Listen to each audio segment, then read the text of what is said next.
Seminario de Actualización de Ginecología y Obstetricia.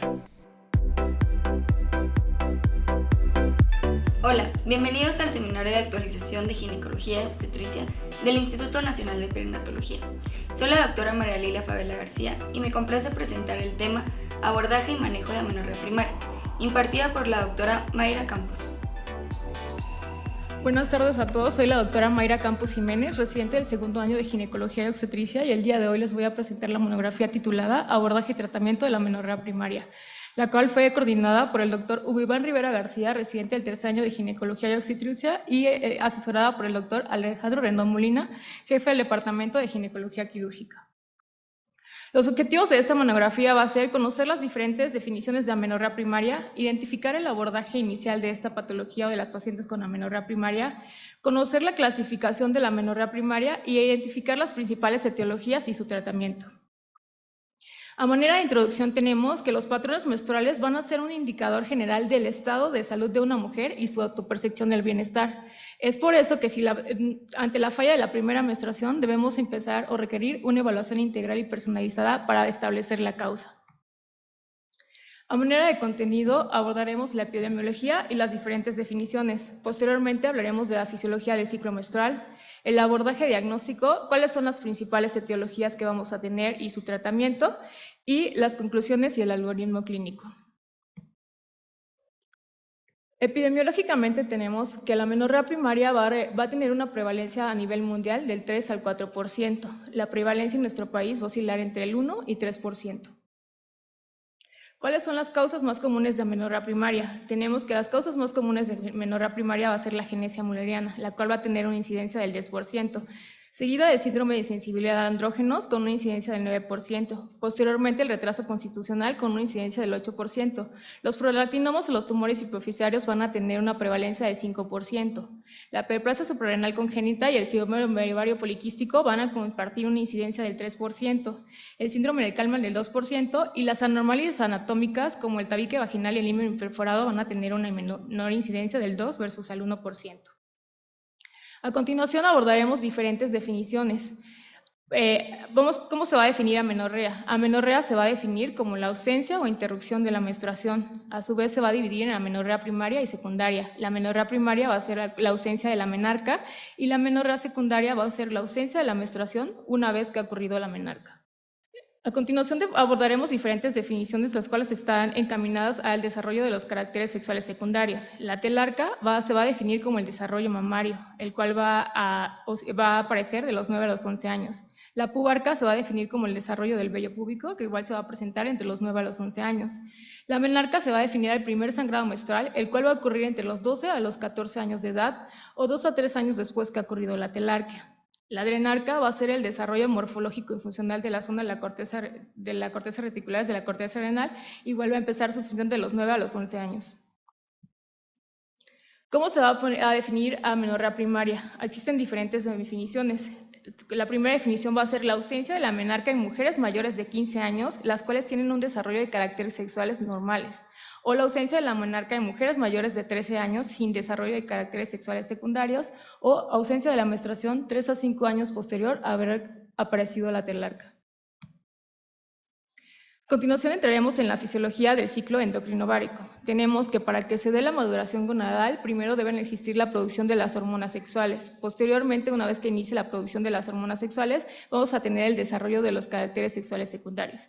¿Quién va a ser el encargado de esto? El encargado de esto va a ser el eje hipotálamo hipófisis gónada, pero tenemos que recordar que también existen factores genéticos, biológicos y ambientales que nos van a predisponer a que haya un retraso o un adelanto en la maduración gonadal. El ciclo menstrual va a estar dividido en 3 fases, la fase folicular, la ovulatoria y la fase lútea. Durante estas 3 fases van a ocurrir diferentes patrones o cambios de patrones hormonales, las cuales van a estar dados por hormonas ováricas y hipofisiarias. Como podemos ver, en el ciclo vamos a ver las hormonas hipofisiarias como los estrógenos y la progesterona, así como la FSH y la LH, van a tener diferentes concentraciones durante las diferentes fases del ciclo. ¿Qué ocurre durante el ciclo menstrual? Al haber un cese de la progesterona o una inhibición de la progesterona, en el endometrio, en las diferentes capas, va a haber una activación de metaloproteinasas, interleucinas y prostaglandinas. Estas prostaglandinas van a activar las diferentes capas del endometrio, van a activar monocitos, neutrófilos, los cuales van a causar un cambio en la permeabilidad vascular del endometrio. Ese cambio en la permeabilidad vascular va a aumentar la producción de citocinas y prostaglandinas, los que nos va a causar una hipoxia endometrial. Al causar una hipoxia endometrial, secundario a esto, va a aparecer la menstruación. ¿Cómo se va a clasificar la amenorrea primaria? A lo largo de la historia han existido diferentes clasificaciones de la amenorrea primaria. Incluso en la actualidad existen diferentes propuestas de clasificación. Sin embargo, vamos a basarnos en la monografía en la clasificación de la Sociedad Americana de Biomedicina Reproductiva, la cual la divide en dos grandes grupos. La amenorrea primaria se va a dividir en amenorrea anatómica y amenorrea endocrina. Las causas endocrinas son las que van a tener mayor incidencia y prevalencia. Se va a dividir en 6 grandes grupos, las cuales en el grupo 1 van a entrar los defectos anatómicos, como la agenesia mulleriana, la resistencia endogénica completa, el himen imperforado, el tabique vaginal transverso, la agenesia cervical y la agenesia vaginal. En el grupo 2 vamos a tener a las causas que nos van a causar un hipogonadismo primario, como la disgenesia gonadal, donde entra el síndrome de Turner, el síndrome de Sayer y la agenesia gonadal pura, o las deficiencias enzimáticas, como la deficiencia de la 17-alfa hidroxilasa. En el grupo 3 van a estar las causas hipotalámicas, como las causas disfuncionales, que principalmente van a estar causadas por trastornos de estrés como el estrés, el ejercicio o relacionados a los trastornos alimenticios. También van a entrar en el grupo 3 la deficiencia aislada de gonadotropinas con el síndrome de Kallmann o el hipogonadismo primario idiopático. En el grupo 4 van a entrar las causas hipofisiarias, entran los tumores o prolactinomas, las mutaciones del receptor LH, el síndrome de X frágil y la enfermedad autoinmune como la galactosemia. En el grupo 5 vamos a encontrar otros trastornos de las glándulas endocrinas como las enfermedades suprarrenales o las enfermedades de la tiroides. Y en el grupo 6 van a entrar las causas multifactoriales como el síndrome de ovario poliquístico. Es importante mencionar que esta clasificación es una clasificación de la amenorrea en general. Sin embargo, aquí se mencionan las causas de amenorrea primaria y nos sirven para nosotros evaluar en qué parte del eje hipotálamo hipófisis estamos parados para poder iniciar el abordaje de nuestras pacientes. ¿Cómo vamos a hacer el abordaje de estas pacientes? Es importante que, como toda patología, hagamos un interrogatorio dirigido, un examen físico y laboratorios y gabinetes, los cuales van a ser enfocados o van a estar dados de acuerdo a los hallazgos que nosotros encontremos en nuestro interrogatorio, más la exploración física. El interrogatorio, como dije, debe ser dirigido. Debemos preguntar antecedentes heredofamiliares, debemos también evaluar la telarca y la menarca, datos de hiperandrogenismo como hirsutismo o acné. Tenemos que preguntar a la paciente sobre el inicio de la vida sexual, así como el consumo de medicamentos. Interrogatorio dirigidos como pérdida del olfato, galactorrea, cefalea o cambios visuales, pensando en tumores hipofisiarios.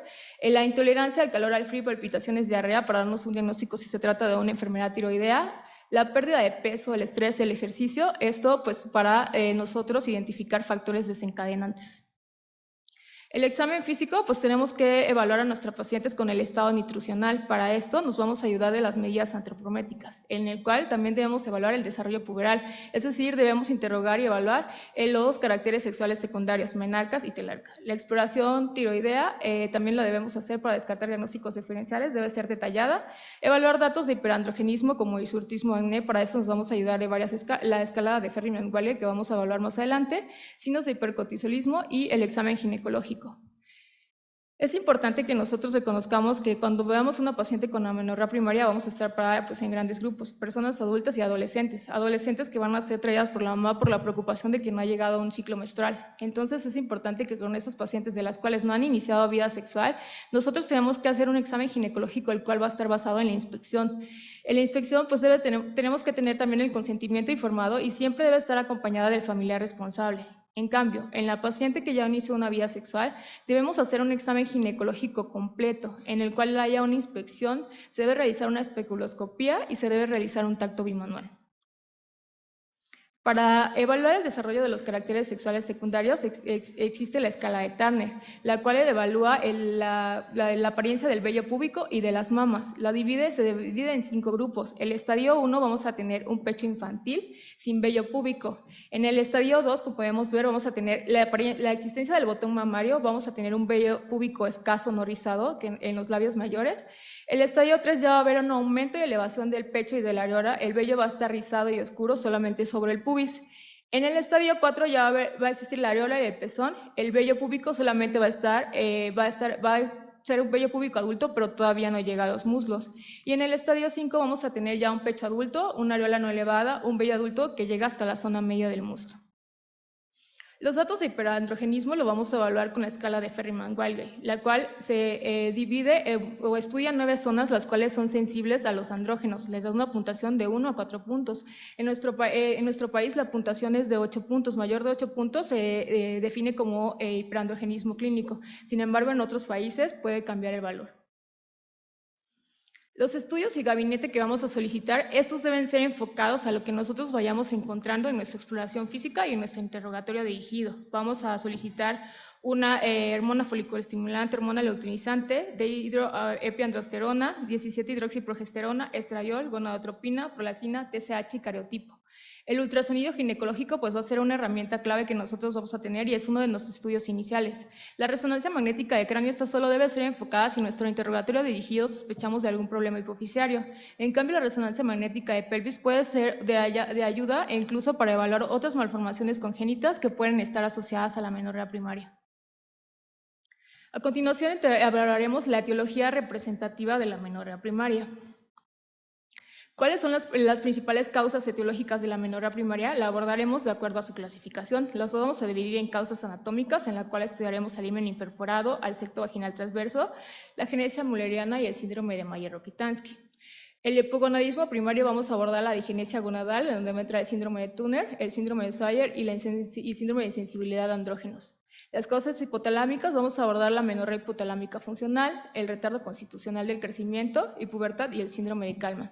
Entre las causas multifactoriales abordaremos el síndrome de ovario poliquístico. Dentro de las causas anatómicas vamos a comenzar con el himen imperforado. El himen se va a definir como una membrana o una invaginación de la pared posterior del seno urogenital, la cual fisiológicamente se va a disolver en el periodo natal. Entonces, himen imperforado se va a definir cuando el himen obstruye completamente la abertura vaginal. Su incidencia es baja, tiene una incidencia de 0.5 al 1%. El cuadro clínico que nosotros vamos a tener en estos pacientes va a ser dolor pélvico crónico, amenorrea, hematocolpos, síntomas urinarios y constipación. Esto porque puede estar asociado a otras malformaciones. El diagnóstico, como ya les dije, va a ser historia clínica más exploración física. En la historia clínica tenemos que hacer una interrogatorio sobre si el dolor o el pélvico se encuentra asociado durante algún tiempo del mes. A su vez, tenemos que pedir estudios de imagen como la resonancia magnética y el ultrasonido ginecológico. El himen perforado a su vez se va a dividir de acuerdo al grado de perforación que tenga el himen. El tratamiento pues va a ser quirúrgico, se va a ofrecer una himenectomía. Existen diferentes técnicas como la himenectomía mediante incisiones cruzadas anulares y la himenectomía mediante electrocaurización. Es importante el cuidado adecuado posquirúrgico, esto para lograr mantener la permeabilidad posterior. El septo vaginal transverso se va a definir como una anomalía obstructiva congénita de la vagina, la cual va a causar una falla en la fusión o canalización, va a estar dada por una falla en la canalización del seno genital y de los conductos de Müller. Su incidencia va de 1 en cada 2100 y 1 en cada 72.000 recién nacidos. Su clasificación se va a dar de acuerdo al nivel en que se encuentre sobre el canal vaginal, siendo baja con una incidencia del 14%, media el 40% y alta el 46%, que es la que se va a encontrar más cerca del orificio cervical. A su vez se va a dividir en su grado de perforación, se puede dividir en microperforado e imperforado.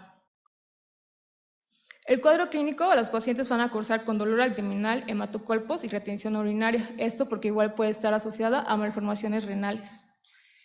El diagnóstico pues igual va a ser historia clínica más exploración física. Los estudios de imagen que nos van a ayudar va a ser el ultrasonido ginecológico y la resonancia magnética.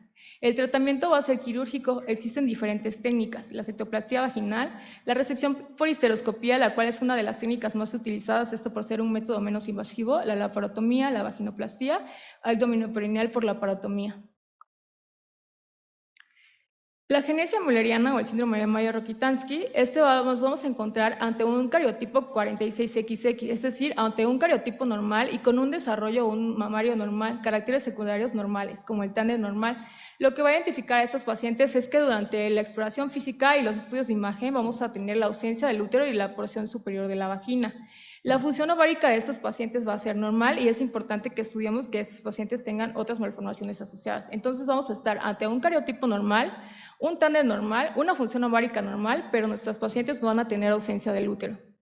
El diagnóstico va a ser el examen físico, tenemos que evaluar medidas anteprométricas, el desarrollo de los caracteres sexuales secundarios, el cual va a estar normal, el examen ginecológico y los estudios de imagen, la resonancia magnética y el ultrasonido ginecológico. Tenemos que evaluar estudios de laboratorio, FSH, LH y cariotipo, que nos van a dar el diagnóstico, de los cuales se van a reportar dentro de parámetros normales. El tratamiento pues, va a ser multidisciplinario, está enfocado a las complicaciones que nuestra paciente tenga o a las deficiencias hormonales que se tenga. Mayormente, como vamos a tener función ovárica normal y desarrollo de caracteres sexuales normales, el tratamiento va a ser enfocado a deseos genésicos. Para esto existe el trasplante uterino. Actualmente a nivel mundial existen 62 casos, de los cuales se han reportado 24 nacimientos. A continuación les presento este estudio que tuvo como objetivo determinar si el útero de la madre era una mujer con infertilidad absoluta por factor uterino se puede trasplantar a una hija y llevar a cabo un embarazo con el nacimiento de un niño sano. Fue un estudio observacional que se llevó en el 2013, en el cual en la corte se inscribieron 9 mujeres. Se trasplantaron 9 úteros, de los cuales 2 fueron retirados, estos 2 por infección uterina y por trombosis de las arterias uterinas.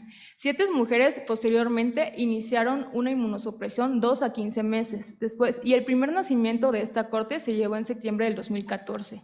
La paciente de este caso fue una mujer de 28 años, la cual tenía el diagnóstico de síndrome de Mayer-Rokitansky. Su pareja era un masculino y su madre tenía 50 años. La receptora, que era la madre, tenía un hemotipo A, la receptora, perdón, que es la paciente, tenía un hemotipo A positivo con un IMC de 24 kilogramos sobre metro cuadrado. Tenía el antecedente de una cirugía de neovagina con injerto de piel, la cual se realizó a los 16 años. Y la donante, que era su madre, tenía un hemotipo A positivo, un IMC de 25 kilogramos sobre metro cuadrado. Tenía antecedente de 3 partos vaginales y ciclos regulares. Se realizó una fertilización in vitro de los embriones un año antes del trasplante con 2 ciclos agonistas de GnRH. La paciente se le hizo una cuantificación de hormona antimuleriana, la cual se reportaba en 3.3 microgramos y se reclutaron 13 folículos. La cirugía del aislamiento uterino se llevó de la donante, duró 10 horas con 17 minutos, el sangrado total fue 400 mililitros y la hospitalización fue de 6 días. La cirugía de la receptora duró 4 horas 44 minutos con un sangrado de 300 y se hospitalizó 6 días. Los efectos adversos que tuvo esta paciente durante el embarazo fue una anemia, la cual requirió terapia férrica, hidronefrosis reportada por ultrasonido, en la cual la paciente se reportaba asintomática. La resolución del embarazo de esta paciente se llevó a la semana 33 de gestación por diagnóstico de colestasis con un sangrado de 900. Se obtuvo un masculino con un peso de 2.335 gramos, Apgar 910, y estas pacientes son sometidas a inmunosupresión, la cual se mantuvo 2 meses del parto hasta que la paciente decidió que tenía deseos genésicos cumplidos y se le realizó una histerectomía 3 meses posterior al parto. Este artículo concluye que el éxito repetido de la cirugía de trasplante uterino muestra que se trata de un tratamiento factible para las pacientes con infertilidad absoluta por factor uterino. Hablando de las causas de hipogonadismo primario, vamos a tener a la disgenesia gonadal como el síndrome de Turner, el cual va a ser una pérdida, se va a definir como una pérdida total o parcial de un cromosoma X. Es la causa más común de insuficiencia ovárica prematura no iatrogénica en las adolescentes. Tiene una incidencia de 50 en 100.000 mujeres. Y la forma más común del cariotipo, hasta en un 50% de los casos, va a ser la monosomía del X. Estos pacientes, pues vamos a tener un fenotipo femenino, van a tener características fenotípicas clásicas, como la talla baja, implantación baja de pabellones auriculares, cuello corto y ancho, cardiopatías como la coartación aórtica, que es la más común, hipertelorismo mamario, pezones hipoplásicos o invertidos, pueden tener falla ovárica, linfedema de manos y pies, otitis media recurrentes, nevos hiperpigmentados y digenesias gonadales. El diagnóstico, pues el cariotipo va a ser el gol estándar en estas pacientes. Obviamente en la exploración física, encontrando el fenotipo típico de estas pacientes. El cariotipo más común va a ser la monosomía del X, 45X0, el cual va a estar presente hasta en un 50%. Sin embargo, pueden existir mosaicismos dobles o mosaicismos triples. El mosaicismo doble va a tener una incidencia del 15 al 25% y el mosaicismo, las disgenesias gonadales mixtas del 10 al 12% y el mosaicismo triple del 3%. El tratamiento pues va a ser multidisciplinario. Es importante que estos pacientes tengan o mejoremos la calidad de vida lo más que se pueda. Por eso tienen que intervenir cardiólogos, endocrinólogos, genetistas clínicos y ginecólogos. El tratamiento hormonal marca en las guías que estos pacientes se deben suplementar con hormona del crecimiento, la cual se debe iniciar de los 12 a los 13 años, con una dosis de 45 a 50 microgramos por día. Los estrógenos su inicio va a iniciar de los 11 a los 12 años, incrementando a dosis adulto a los 2 a 3 años que lo habíamos iniciado. La progesterona se debe iniciar 2 años después del uso de estrógenos o una vez que la paciente ha logrado un ciclo menstrual. La dosis y la vía de administración, la dosis va a cambiar de acuerdo a la vía de administración y al momento en el que nosotros iniciemos la terapia hormonal. Si la vamos a iniciar de inicio puberal o la vamos a iniciar en dosificación adulta. Por ejemplo, los estrógenos transdérmicos, vamos a tener que la dosis de inicio puberal va a ser de 3 a 7 microgramos y la dosificación para adultos va a ser de 25 a 100 microgramos al día. Hablando del síndrome de Swyer 46XX, tenemos que este se va a deber por una mutación del gen SRY. Este gen va a ser el encargado de hacer la diferenciación gonadal a testículos. Este gen va a estar, como su nombre lo dice, va a estar en el cromosoma Y va a ser el encargado de hacer la diferenciación gonadal. Es por eso que estos pacientes van a tener una digenesia gonadal porque no va a existir el gen y van a tener un cariotipo 46XY. Van a tener gónadas no funcionantes que no van a producir ni hormonas mullerianas ni andrógenos. Al no producir andrógenos las pacientes, pues vamos a estar ante un fenotipo femenino con un tejido gonadal no funcionante. ¿Cómo vamos a encontrar a estos pacientes? Vamos a tener unas pacientes con retraso en la aparición de los caracteres sexuales, vamos a tener genitales externos femeninos normales, puede existir leve hipertrofia de clítoris, pueden tener un útero hipoplásico y el tejido gonadal en algunos casos puede estar sustituido por centillas gonadales rudimentarias. El diagnóstico pues va a ser por exploración física, historia clínica y el cariotipo, pues el cariotipo va a ser 46XY, es decir, vamos a estar ante un cariotipo masculino con un fenotipo femenino. El tratamiento va a ser la decisión gonadal con preservación uterina. El motivo va a ser la transformación maligna, el riesgo de cáncer que van a tener estas pacientes, el cual va a estar incrementado de un 20 a un 30%. Estos pacientes deben recibir terapia de estrógenos en la pubertad, así como una terapia psíquica de estrógenos y progesterona, la cual se debe mantener hasta los 50 años de edad. Si estos pacientes refieren un deseo de embarazo, se deben recurrir a técnicas de reproducción asistida. El síndrome de insensibilidad a andrógenos, va a tener una incidencia de 1 en cada 20.000 a 1 en cada 60.000.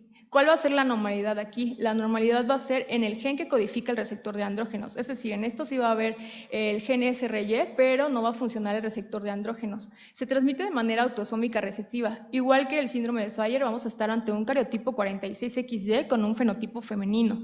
Pero la diferencia de es que los testículos van a funcionar de manera normal. El cuadro clínico de estos pacientes pues, van a cursar con amenorrea primaria, hernias inguinales en la infancia, esto por las bolsas escrotales, el crecimiento del vello púbico y axilar escaso nulo, el desarrollo mamario normal y una vagina normal. El diagnóstico pues, va a ser por cariotipo más exploración física. El ultrasonido y la resonancia magnética pues, nos pueden ayudar para observar la presencia de las gónadas. Los laboratorios vamos a estar a una paciente con estradiol bajo, valores altos de FSH y LH y testosterona en rasgo masculino, como tal es el caso de la paciente de nuestra monografía. El tratamiento va a ser quirúrgico, enfocado en la apariencia estética de los genitales. Es importante que estos pacientes se deben de meter a terapias psicológicas para definir con qué sexo ellas se entienden o en cuál sexo se definen. El tratamiento va a ser quirúrgico, enfocado a la apariencia estética de los genitales y enfocado a la sensibilidad y capacidad de la respuesta sexual.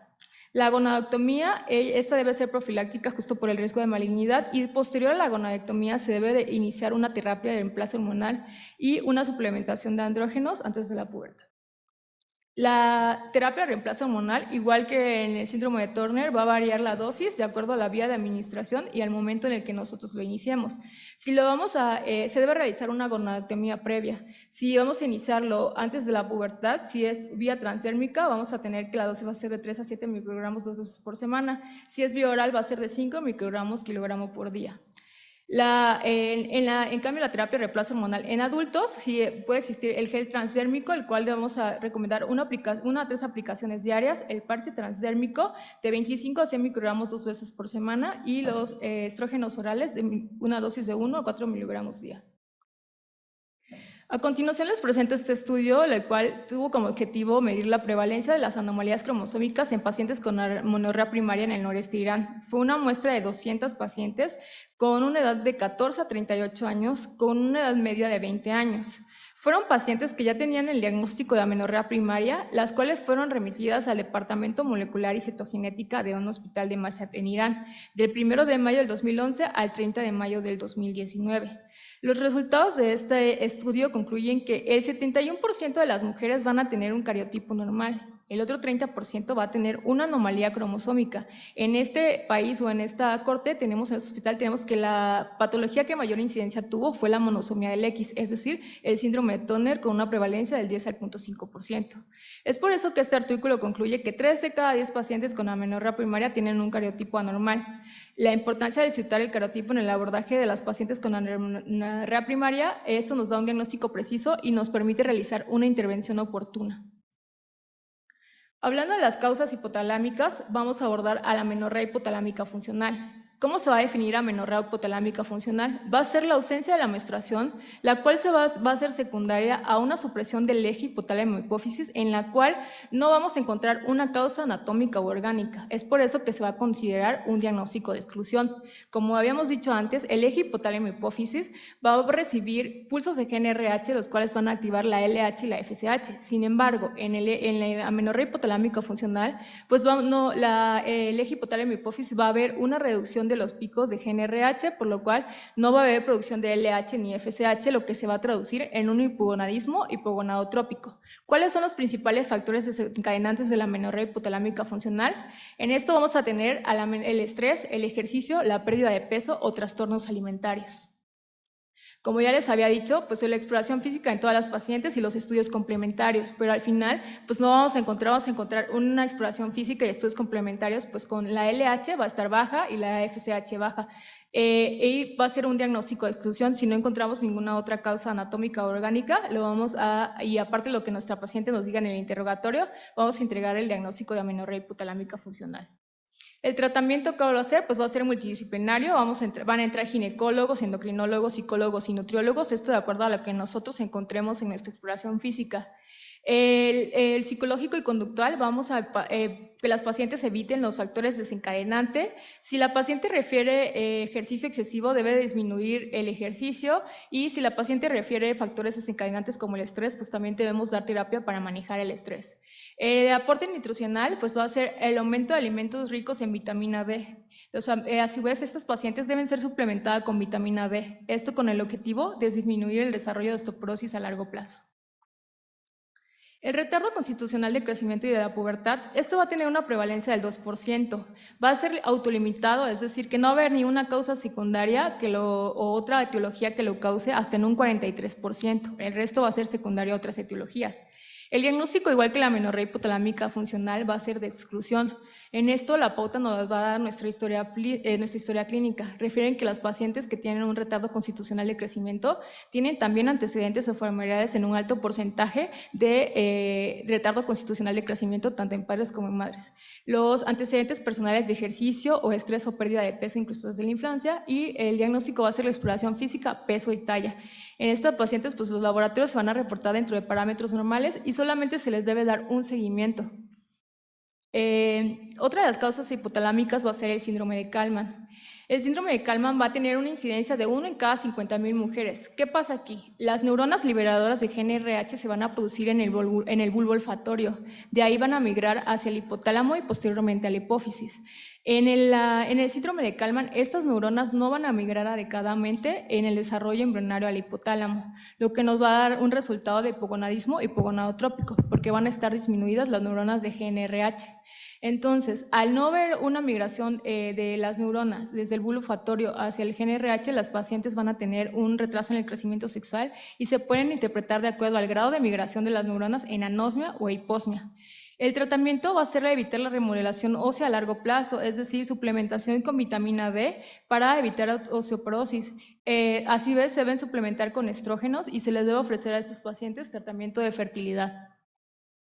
Dentro de las causas multifactoriales vamos a tener al síndrome ovario poliquístico, el cual va a tener una incidencia del 8 al 3%, el cual se va a definir como un trastorno endocrino metabólico caracterizado por hiperandrogenismo. Esto va a tener una etiología multifactorial, es decir, se puede desencadenar por factores genéticos, fetales y ambientales.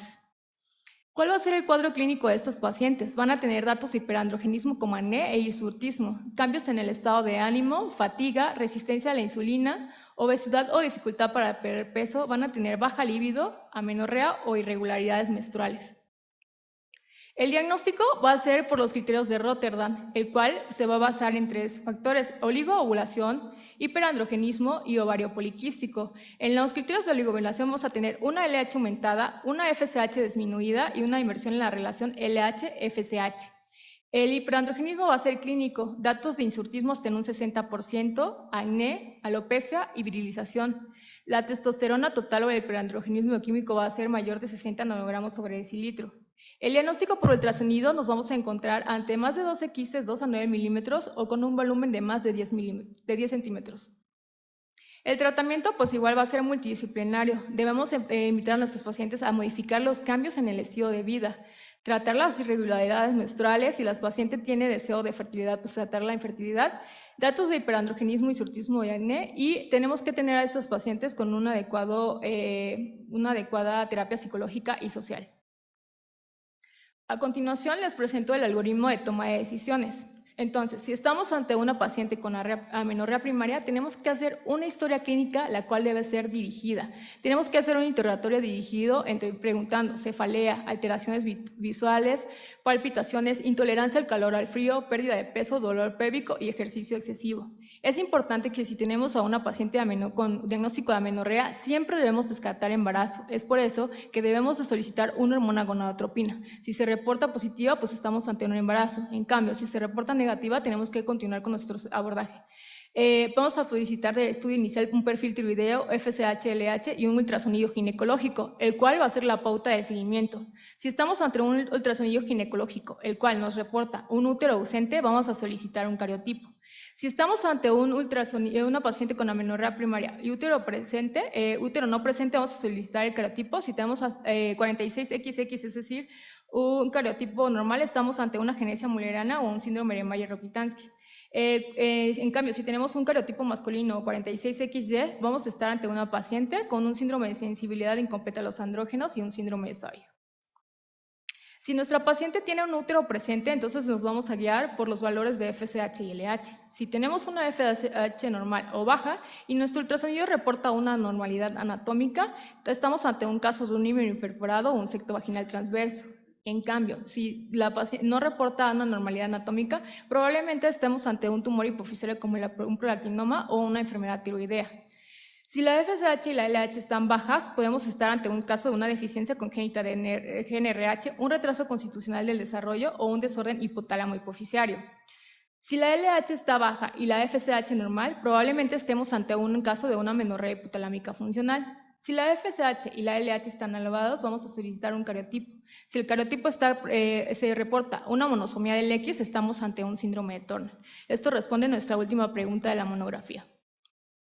A continuación, con las conclusiones. Tenemos que entonces la amenorrea primaria se va a definir como la ausencia de la menarca en mujeres mayores de 15 años con desarrollo de caracteres sexuales secundarios y crecimiento normal, o en mayores de 13 años con ausencia de caracteres sexuales secundarios, o 3 a 5 años una vez que ha aparecido la telarca. Las causas más comunes de amenorrea primaria es la agenesia mulleriana con una incidencia del 10%, seguida de síndrome de sensibilidad a andrógenos con un 9%, y el retraso constitucional de crecimiento hasta en un 8%. La etiología de la amenorrea primaria se va a clasificar, como dije, en 2 grandes grupos, anatómica y endocrina, siendo la última la de mayor prevalencia.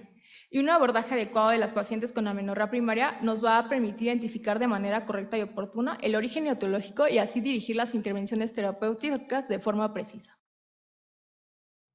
Agradecemos a la doctora por su excelente ponencia. Los esperamos en el siguiente seminario. Instituto Nacional de Perinatología, Ética y Humanismo.